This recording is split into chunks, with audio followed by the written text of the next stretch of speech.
अस्सलाम वालेकुम नाज़रीन, तव्हां ॾिसी रहिया आहियो दाह न्यूज़। आऊं आहियां माशूक पिंजारो। नाज़रीन नज़र विझूं था हिन महिल जी अपडेट ते।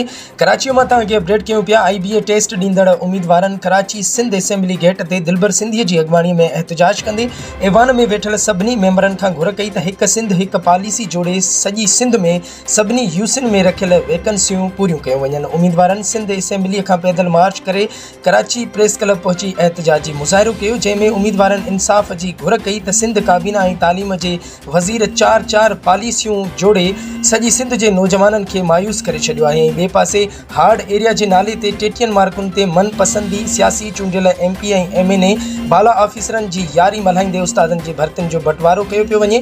सिंध जे शऊर सां थींदड़ ज़ुल्म कंहिं बि सूरत में बर्दाश्त न कबो। तालीम जे वज़ीर सैयद सरदार शाह खे घुर्जे त यूनिफॉर्म हिकु पॉलिसी जोड़े 40 मार्कुनि ते टॉप टू बॉटम सिस्टम जो ऐलान करे सॼी सिंध जे नौजवाननि खे हिकु जहिड़ाईअ जो तासुर ॾेई मायूसी ख़तमु कई वञे।